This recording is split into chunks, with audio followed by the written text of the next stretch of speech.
The Tell-Tale Heart by Edgar Allan Poe, 1843.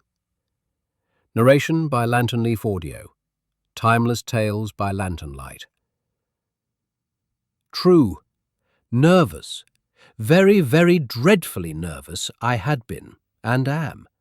But why will you say that I am mad? The disease had sharpened my senses, not destroyed, not dulled them. Above all was the sense of hearing acute. I heard all things in the heaven and in the earth. I heard many things in hell. How then am I mad? Hearken, and observe how healthily, how calmly, I can tell you the whole story. It is impossible to say how first the idea entered my brain, but once conceived it haunted me day and night. Object there was none. Passion there was none. I loved the old man. He had never wronged me. He had never given me insult. For his gold I had no desire. I think it was his eye. Yes, it was this. One of his eyes resembled that of a vulture, a pale blue eye with a film over it. Whenever it fell upon me, my blood ran cold, and so by degrees, very gradually, I made up my mind to take the life of the old man and thus rid myself of the eye forever. Now this is the point. You fancy me mad. Madmen know nothing. But you should have seen me. You should have seen how wisely I proceeded, with what caution, with what foresight, with what dissimulation I went to work. I was never kinder to the old man than during the whole week before I killed him. And every night, about midnight, I turned the latch of his door and opened it, oh, so gently. And then, when I had made an opening sufficient for my head, I put in a dark lantern, all closed, so that no light shone out.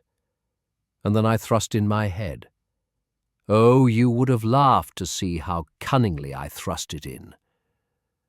I moved it slowly, very, very slowly, so that I might not disturb the old man's sleep. It took me an hour to place my whole head within the opening, so far that I could see him as he lay upon his bed. Ha! Would a madman have been so wise as this? Upon the 8th night, I was more than usually cautious in opening the door. A watch's minute hand moves more quickly than did mine. Never before that night had I felt the extent of my own powers, of my sagacity. I could scarcely contain my feelings of triumph. To think that there I was, opening the door little by little, and he not even to dream of my secret deeds or thoughts. I fairly chuckled at the idea, and perhaps he heard me, for he moved on the bed suddenly, as if startled. I had my head in, and was about to open the lantern, when my thumb slipped upon the tin fastening, and the old man sprang up in bed, crying out, "Who's there?" I kept quite still, and said nothing. For a whole hour I did not move a muscle, and in the meantime I did not hear him lie down. He was still sitting up in the bed, listening, just as I have done, night after night, hearkening to the death watches in the wall. Presently I heard a slight groan, and I knew it was the groan of mortal terror. It was not a groan of pain or of grief, oh no. It was the low, stifled sound that arises from the bottom of the soul when overcharged with awe. I knew the sound well. Many a night, just at midnight, when all the world slept, it has welled up from my own bosom, deepening with its dreadful echo the terrors that distracted me. Yes, I knew it well. I knew what the old man felt and pitied him, although I chuckled at heart. When I had waited a long time, very patiently, without hearing him lie down, I resolved to open a little, a very, very little crevice in the lantern. So I opened it. You cannot imagine how stealthily, until at length a single dim ray like the thread of the spider shot from out the crevice and fell full upon the vulture eye. It was open, wide, wide open, and I grew furious as I gazed upon it. I saw it with perfect distinctness, all a dull blue with a hideous veil over it that chilled the very marrow in my bones. But I could see nothing else of the old man's face or person, for I had directed the ray as if by instinct precisely upon the damned spot. And now, have I not told you that what you mistake for madness is but over-acuteness of the senses? Now I say, there came to my ears a low, dull, quick sound, such as a watch makes when enveloped in cotton. I knew that sound well too. It was the beating of the old man's heart. It increased my fury as the beating of a drum stimulates the soldier into courage. But even yet I refrained and kept still. I scarcely breathed. I held the lantern motionless. I tried how steadily I could maintain the ray upon the eye. Meantime, the hellish tattoo of the heart increased. It grew quicker and quicker and louder every instant. The old man's terror must have been extreme. It grew louder, I say, louder, every moment. Do you mark me well? I have told you that I am nervous. So I am.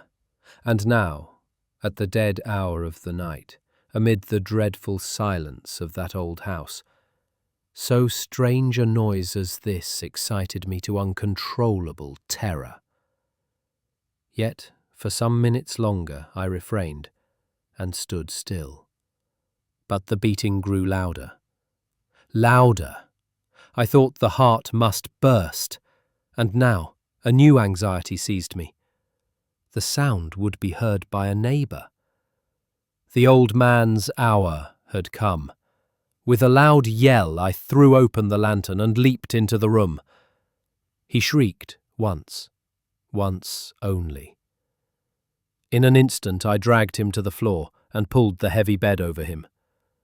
I then smiled gaily to find the deed so far done. But for many minutes the heart beat on with a muffled sound. This, however, did not vex me. It would not be heard through the wall. At length it ceased. The old man was dead. If still you think me mad, you will think so no longer when I describe the wise precautions I took for the concealment of the body. The night waned, and I worked hastily, but in silence. First of all, I dismembered the corpse. I cut off the head, and the arms, and the legs. I then took up 3 planks from the flooring of the chamber, and deposited all between the scantlings. I then replaced the boards so cleverly, so cunningly, that no human eye, not even his, could have detected anything wrong. There was nothing to wash out, no stain of any kind, no blood spot whatever. I had been too wary for that. A tub had caught all. When I had made an end of these labours, it was 4 o'clock, still dark as midnight. As the bell sounded the hour, there came a knocking at the street door. I went down to open it with a light heart, for what had I now to fear? There entered 3 men, who introduced themselves with perfect suavity as officers of the police. A shriek had been heard by a neighbour during the night. Suspicion of foul play had been aroused. Information had been lodged at the police office, and they had been deputed to search the premises. I smiled. For what had I to fear? I bade the gentleman welcome. The shriek, I said, was my own in a dream. The old man I mentioned was absent in the country. I took my visitors all over the house. I bade them search well. I led them at length to his chamber. I showed them his treasures, secure, undisturbed. In the enthusiasm of my confidence, I brought chairs into the room and desired them here to rest from their fatigues, while I myself, in the wild audacity of my perfect triumph, placed my own seat upon the very spot beneath which reposed the corpse of the victim. The officers were satisfied. My manner had convinced them. I was singularly at ease. They sat, and while I answered cheerily, they chatted of familiar things. But ere long I felt myself getting pale, and wished them gone. My head ached, and I fancied a ringing in my ears. But still they sat, and still chatted. The ringing became more distinct. It continued, and became more distinct. I talked more freely, to get rid of the feeling, but it continued, and gained definitiveness, until at length I found that the noise was not within my ears.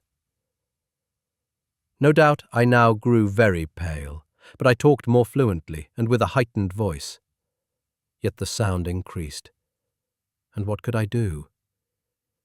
It was a low, dull, quick sound, much such a sound as a watch makes when enveloped in cotton. I gasped for breath, and yet the officers heard it not. I talked more quickly, more vehemently, but the noise steadily increased. I arose and argued about trifles in a high key and with violent gesticulations, but the noise steadily increased. Why would they not be gone? I paced the floor to and fro with heavy strides, as if excited to fury by the observations of the men. But the noise steadily increased. Oh God, what could I do? I foamed, I raved, I swore. I swung the chair upon which I had been sitting and grated it upon the boards. But the noise arose over all and continually increased. It grew louder, louder, louder. And still the men chatted pleasantly and smiled. Was it possible they heard not? Almighty God! No, they heard, they suspected, they knew. They were making a mockery of my horror. This I thought, and this I think, but anything was better than this agony, anything was more tolerable than this derision. I could bear those hypocritical smiles no longer. I felt that I must scream or die. And now, again, hark! Louder, louder, louder, louder! Villains! I shrieked. Dissemble no more! I admit the deed! Tear up the planks! Here! It is the beating of his hideous heart!